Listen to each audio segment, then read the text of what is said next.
Hey, it's Swigs. Psykers are no doubt the squishiest little guys on the battlefield, with the lowest defensive stats across any of the classes. This is meant to be the price for conjuring terrifying powers from the warp, but it doesn't really work if you're doing so from the afterlife. Part of this stems from an already low health pool all siblings receive, but it's compounded by their low toughness as well. This toughness is meant to protect our flimsy frame, but just one falter of judgement can crack this defense and leave you missing plenty of internal organs. This puts high value on positioning and situational awareness for Psykers, but with how hectic this game can be, you've gotta also be able to weather the wear and tear of the match all the same. Sure, you've got coherency and the power of friendship, but we can do better than that. So, this video will be focusing on how you can get the most out of our 3 toughness regen perks that we have available, so that you can fortify your mind and body to survive the horrors lurking within Atoma. We'll be going over the base feats themselves, how they function, other feats you can pair them with, example builds for each, and suggested weapons to run with them, so strap on in for the ride. But before we do, a quick second to mention that if you're not subscribed and currently listening, consider joining the channel. I'm planning to continue making guides like this, and support from you and the rest of the community is fuel for the fire. And if you really like my shit, consider checking out my Patreon. Patreon subscribers won't just get my eternal unending gratitude, but also a shoutout at the end of all my videos. First up is Essence Harvest. On paper, this feat reads, replenish 30% toughness over 5 seconds on gaining a warp charge. Now before we go further, let's clarify 2 things. 1 is that this is from any source, and 2, this does not stack, but it does reset the duration whenever one is gained. Also, another trick of this feat is that your toughness isn't being immediately gained, and it's gained over that duration. And it comes in a warp-flavored IV drip over the next 5 seconds. Because of this, you can still benefit from overhealing if the duration is active the next time you take damage. Now, if you love popping heads, this feat is already a tasty option, but really this feat starts moving when you give it a little gas with feats that add new ways of gaining and maintaining those warp charges. These feats are 1. Psychic Communion, which uses the power of murder and friendship to provide warp charges. 2. Kinetic Flare, which smites a random heretic with Brain Burst every 15 seconds. And 3. Ascending Blaze, which provides a downright ridiculous 10% chance to gain a warp charge on any and all Soul Blaze kills. Now, running Ascending Blaze is really step 1 of running Ascending Blaze, and it's best to double down on your Soul Blaze blasting if you're running this feat. Additional feats like Wildfire are amazing at keeping up the burn, and Rack and Ruin does provide a novel entrance for setting people on fire, though it's a bit limited on how many times you'll really see it activate unless you're using Brain Burst quite a lot on those elites. On top of that, you'll probably want another method of immolation other than your Wrath ability and Rack and Ruin, so you'll want to bring either a Pergatus Staff or a weapon with the Blazing Spirit Blessing on it. The Pergatus Staff delivers a constant stream of soul-rending flame by virtue of being a magical flamethrower. But the Blazing Spirit Blessing is also available on any of the Force Swords and the Void Strike or Trauma Staves. Focusing on Blazing Spirit alone will end up being a lot less reliable than simply bringing a Pergatus Staff, but pairing a Blazing Spirit Force Sword with a Pergatus will provide a full kit geared towards 3rd degree soul burns if you're interested. And while I haven't personally playtested the consistency on the Void Strike or Trauma Staff for the Blazing Spirit Blessing, it remains a valid option if you are looking to mix up your Deliverance of Flame or a slightly lower throughput of playstacks. As for some example builds using Essence Harvest, I went ahead and provided 2, since one of them will be a Soul Blaze build and the other more of a generalist build you can use. For our Soul Blaze build, it will look like 1-1-1-2-2-2. First off, we're pairing Essence Harvest with Ascending Blaze to start up the engine, and we're also bringing Warp Unleashed and Kinetic Shield to act as a pretty bog standard duo that provides bonuses while we edge closer to critical peril levels, and otherwise, even when we're at low peril, provide nice floor buffs on their own. Psychic Communion throws in some bonus warp charges every once in a while and provides the build a way to get charges when we aren't able to field our Pergatus, or if it's just not particularly effective at the time. And Wildfire is amazing at getting the most out of our existing stacks and helps widen that cone of death we produce from our staff. Weapons-wise, I'm running this build with a Deimos Force Sword armed with the Blazing Spirit Blessing and the Pergatus Staff. The staff gives us plenty of horde clear, so packing the Deimos helps round us out a bit and gives us a method to assassinate single-target tougher baddies.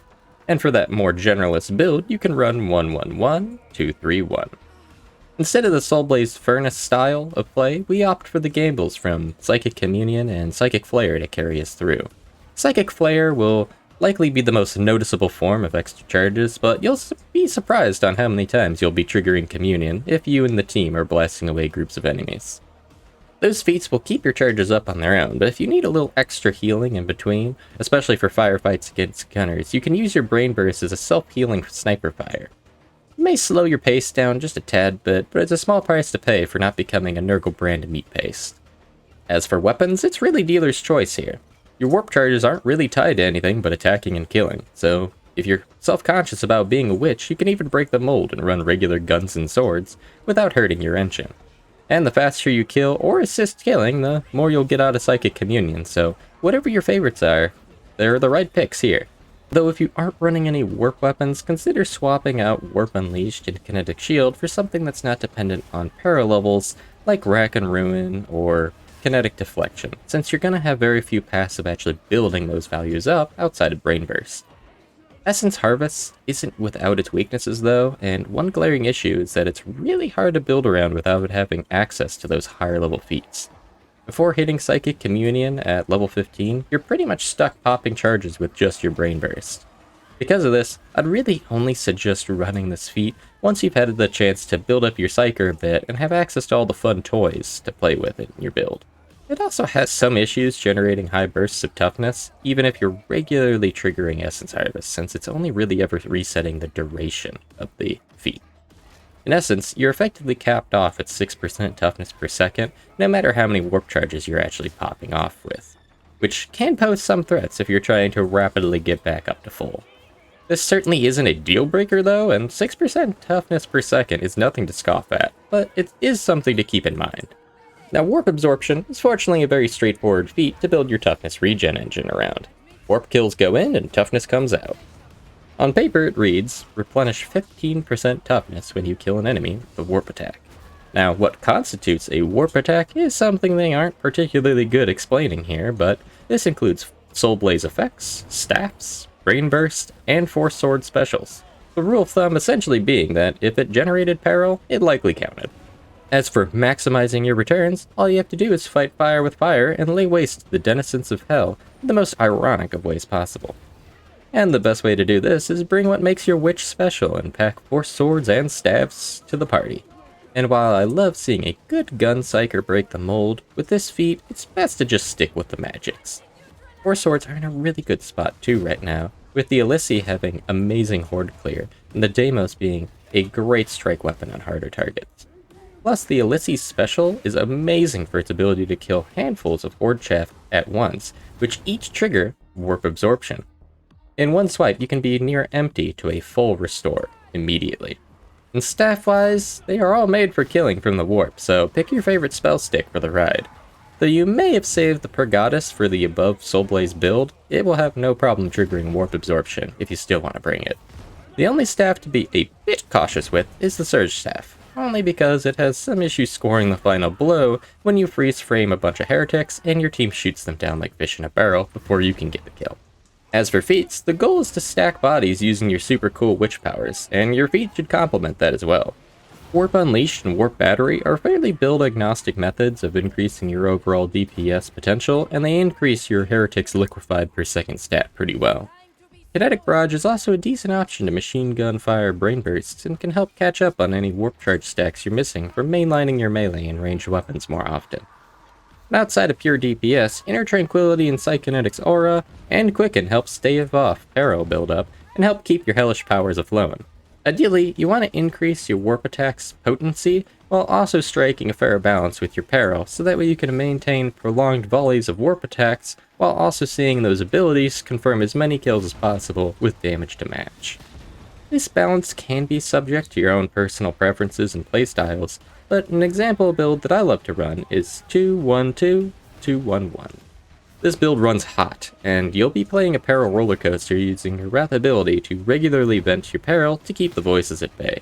Naturally, we are bringing back in Warp Unleashed and Kinetic Shield duo to benefit from our quite often high peril values. Warp Battery is also going to give us an inkling more damage to go along with the build, and also exists in a sort of buddy system agreement with Quicken. Quicken's 2-for-1 special ability is going to make it much easier to maintain warp charges, making warp battery feel less of a chore to maintain.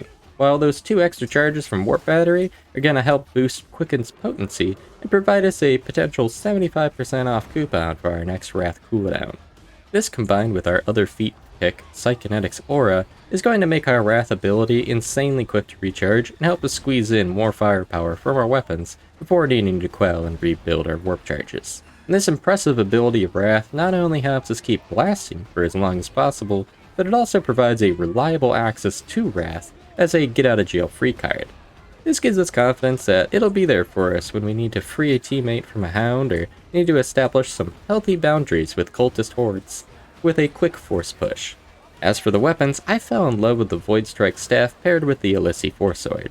The Void Strike Staff is tons of fun to blast downrange at hordes, and I found it really useful for breaking up firing lines to prevent getting more holes in you than the Amigara Fault. It's also able to kill most chaff enemies in a single blast, and it's great at staggering big boys if you need to provide a bit of control for the team as well. After a bit of void tenderizing, the resulting melee of what's left tends to be pretty manageable. And if it's not going to be manageable, the Illysi Foresword is super flexible and will be highly effective against groups of weaker enemies, as well as holding your own while you tango with the biggies. Plus, the Illysi paired with Warp Absorption also gives us a perfect burst of toughness when we need it, and it's pretty damn hard to die if you're swinging that thing like a madman. It does suffer a bit compared to the Deimos or Obscurus Foresword's single target removal, but it makes up for it by being able to cleave without being stuck buried in the chest of a heretic, which lets you be a little bit more nimble when you have to dance around them and their friends. One thing to keep in mind with Warp Absorption though, is that the gains are instant, and you need to make sure you stay in a feast rather than a famine for kills. Using more supportive weapons without a high enough kill rate will stop this feat from protecting you as much as it could, and you need to avoid situations where you're taking more damage than there are enemies to refund it. But regardless, I really like Warp Absorption, since you can gain a sense of momentum with it and just maul through enemies without taking a single point of damage, and it helps my witch feel like a proper battle mage, conjuring powers in the middle of the fray to slay our enemies. And last, though I won't necessarily say least, is Quietude, which sacrifices gaining toughness spontaneously in favor of a more manual approach. Quietude helps by replenishing 5% toughness for each 10% of peril quelled. Now to clarify, this is peril quelled in any fashion, be it manually, passively, through your combat ability Wrath, or peril quelled as part of feats like Exorcist and Transfer Peril. And those blessings are super useful if you're building around this feat, since they will provide a steady trickle of quelling while in combat without having to rely solely on more manual means.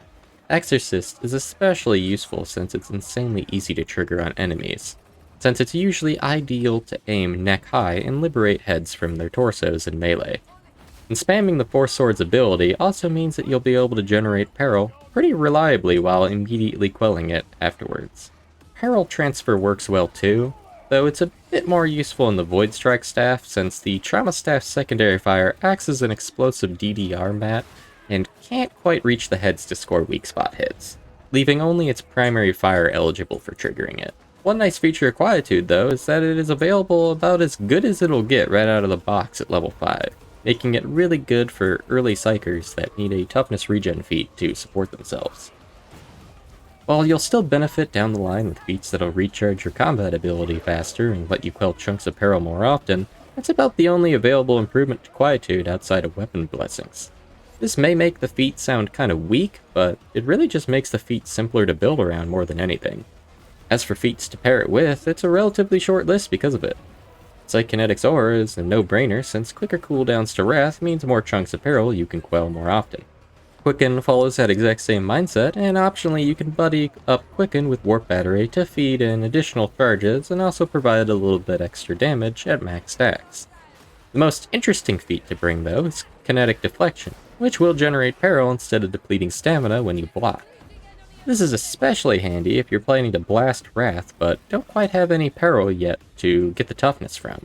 Blocking makes you an easy punching bag while you amass perils, and once you hit that sweet 50% mark, you can let loose your Wrath and earn the toughness you deserved. But even outside this slight tech, it's also just an extra path to gain peril and adds an extra layer of defense to your Psyker as well. But really, that's about it for the feats, and outside of that, you can really experiment and run feats that you feel synergize more with your weapons and playstyle. As for weapons, it's similar to warp absorption, where you want to bring those more cursed weapons so that way you have as many options to accumulate peril as possible, making 4 swords and staves the primary suggestion again if you're looking to get the most out of this feat. Flimsy remains the most spammable of the swords as well, so you can quickly reach critical peril levels with it and provide yourself plenty of peril to quell with. Paired with Exorcist, you can pull plenty of peril from the spam and then vent it immediately out on the horde you're fighting to bring it all back down. And any of the staves will also work, though Void Strike combined with Peril Transfer will have some additional interactions with Quietude, but if you'd rather use another staff like Trauma or Surge, you can still get plenty of mileage either way. Example builds for running Quietude can look quite different from one another, but I found some success with 3-1-2-1-1-1. Warp Unleashed will be a bit bouncy in its return since we'll be quelling quite a lot with this build setup, but its base buff of 10% damage is good enough on its own to bring. And we are bringing Kinetic Deflection so that we can have that extra path to quarrel and get the most out of our Wrath ability in melee. Naturally, I do bring our Wrath cooldown engine with Psykinetics Aura, Warp Battery, and Quicken, since it's really important to have Wrath available for bursts of toughness when we get slammed hard from one or even every direction. Weapons-wise, I think Void Strike Staff with Peril Transfer and the Elyssi Force Sword with Exorcist provide the best system for both generating high peril as well as venting that peril on your enemies. But I also enjoy this build for the Surge Staff for a more crowd controller style play, and Quietude can help give the Surge Staff a better toughness regen engine than Warp Absorption can at times, since your team can quickly liquefy the enemies once you freeze frame the horde for them. Quietude does still tend to be a little less potent at times than Warp Absorption or Essence Harvest, so it's a feat that will generally be reserved for the less experienced Psykers who don't have access to their full kit, but it's still very reliable and viable at higher difficulties if you do know how to play with it. And really, any of the Psyker's toughness regen feats stand as viable in the right hands, so I seriously encourage Psykers to play around with their builds and try each out for themselves. I think there's a lot of flexibility in the ability to craft builds as a Psyker, which is fitting for a wizard to have their experiments to tinker on, so go out there and tinker. That's it for this video. If you liked the video, drop a like, comment if I missed anything, and have a great day. See ya!